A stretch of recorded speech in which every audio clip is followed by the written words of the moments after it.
जो बात हुई कि भाई सर ने जो कहा, विक्रांत ने जो कहा, इस मुद्दे पर कोई बात नहीं करता। दंगे हुए, 1000 लोग मारे गए, कुछ कहते हैं अनऑफिशियल रिकॉर्ड्स कहते हैं 2000 मारे गए, उस पर बात करो ज्यादा। वो बहुत विभत्स चीज थी, उस पर बात होनी ही चाहिए, तो बहुत बात हुई है। लेकिन जो रूट था वो 59 लोग, उनको किसने मारा। अब जब आप सच को पूरी तरीके से पर्दे में नहीं डाल पाते ना, तो धूल उड़ा दो और कंफ्यूज इतना कर दो कि कोई एक क्लियर थॉट इमर्ज ही ना हो पाए। तो क्या हुआ इस गोधरा केस के साथ? कमीशन बने, एक कमीशन बनाया गुजरात सरकार ने, मोदी जी ने, नानावती शाह कमीशन बनाया। उसकी एक रिपोर्ट आई, उसने माना कि जलाया गया, कोच जलाया गया। एक भीड़ आई, एक मॉब आया था 1500 लोगों का, और उसने उस 2 कोच वो जलाए। उस वक्त सरकार में बैठे हुए थे, यूपीए की सरकार थी, मनमोहन सिंह प्राइम मिनिस्टर थे, लालू यादव रेलवे मिनिस्टर थे। उन्होंने एक अलग कमेटी बना दी, अलग कमीशन बना दिया, यूसी बनर्जी कमीशन। एक आदमी ने तो अंदर से आग लगी थी। कुछ ये हादसा है, खाना बन रहा था, शॉर्ट सर्किट हो गया, 2-3 थ्योरी उन्होंने प्लॉट करी। आदमी कंफ्यूज, लोग कंफ्यूज।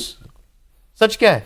देखिए सौरभ, अगर ये मानना बड़ा आसान है कि ट्रेन में आप जनरल बोगी में देखिए तो लोग स्टोव वगैरह लेकर चलते हैं, तो इसलिए जानबूझकर इस तरह की बात सर यही था कि इससे कंफ्यूजन कि अंदर महिलाएं खाना बना रही थी, स्टोव जल रहा था, इसीलिए ब्लर कर दो कि जो है, जो झूठ है वो सच जैसा लगने लगे और सच को पूरी तरह से दबा दो।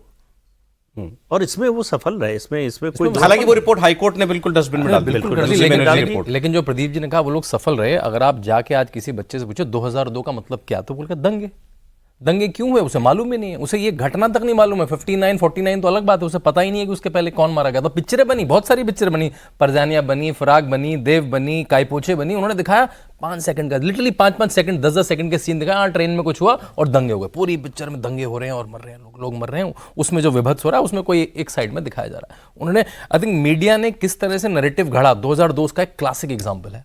और ये मूवी अभी देखी नहीं, ट्रेलर से लग रहा है ये मेरे ख्याल से एक बड़ा बस्ट करेगी जो भारत के इतिहास में है। और उसमें सुप्रीम कोर्ट बैठा, हाई कोर्ट बैठा। कैसे दिखाती है कि इस घटना को डाउट, इस पर डाउट क्रिएट करना वो मीडिया ने कैसे किया? सर उसके लिए आप फिल्म देखिएगा 15 को, क्योंकि ये जो आपके सवाल हैं ये बड़े लाजमी सवाल हैं। और ये एक इंटेलिजेंट आदमी या एक कॉन्शियस आदमी या इंसान हमारे समाज का वो ये सवाल पूछेगा। मैं पिछले 4 दिनों से कई पत्रकारों से मिल रहा हूँ, आपके कॉलीग से मिल रहा हूँ, हम सब मिलकर खुली बात कर रहे हैं और ये सवाल वो भी पूछ रहे हैं। पर अगर मैं जवाब देना चाहता हूं और मैंने जवाब दिया है, पर मैं कहानी और सिनेमा के माध्यम से देना चाहता हूं। मीडिया का जो रोल है सर, मैंने आपसे भी कहा था और ये मेरा खुद का मानना है कि वो डेमोक्रेसी का चौथा पिलर किसी कारण उसको कहा जाता है। वो उस समाज की आंखें और कान है। अब जैसे मैं आपको अपने घर की बात बताता हूं, मेरे पिताजी जो हैं उनका रूटीन होता था, रात को काम से आते थे, वो बैठते थे, आधा घंटा 1 घंटा न्यूज़ देखते थे, फिर अपना खा पी के सो जाते थे। वो आदमी जिसने 40 साल एक रूटीन फॉलो किया, आज वो रात को बैठ के न्यूज़ नहीं देखता है, क्योंकि उसको विश्वास नहीं है कि न्यूज़ पे क्या दिखाया जा रहा है।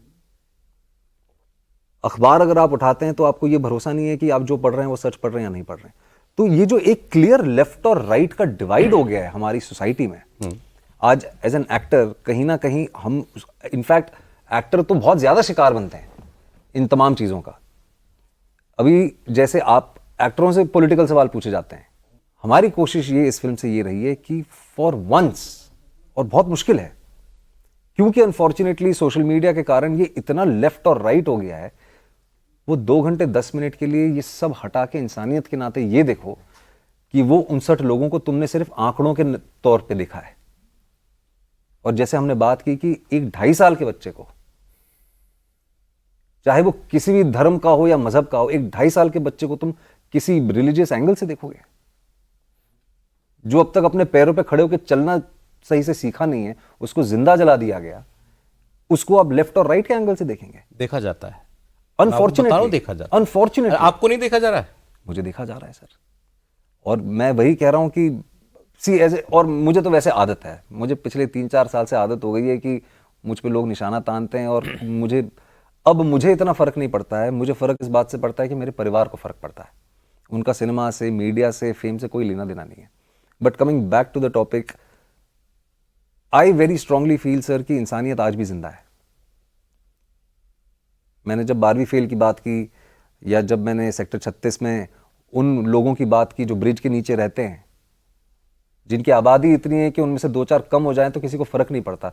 ये अनफॉर्चुनेट रियलिटी हमारे समाज के एक सोशियो इकोनॉमिक वर्ग की, वो गरीबों को उसी नज़र से देखता है। मैं जैसे मैंने कहा, मैं मुंबई का रहने वाला हूँ, मैं सेकंड जनरेशन मुंबई का रहने वाला हूँ। हमें पता है कि हमारे आसपास के लोग गरीबों को किस नज़र से देखते हैं। जो आपके घर में काम करता है, जो आपके लिए रोटी बनाता है, वो आपके एलिवेटर में नहीं आ सकता, उसकी एक अलग एंट्री एग्जिट होती है। बाहर लिख देते हैं एलिवेटर के, वो सर्विस बाहर लिखा होता है। Service lift. तो ये तमाम चीज़ों के लिए अब, और मैंने हमेशा कोशिश की है सर कि मैं एंटरटेनमेंट के साथ साथ सोशल कमेंट्री करूं। क्यों?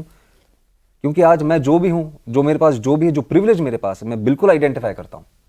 मैं प्रिविलेज से आया नहीं, वो प्रिविलेज मैंने कमाया।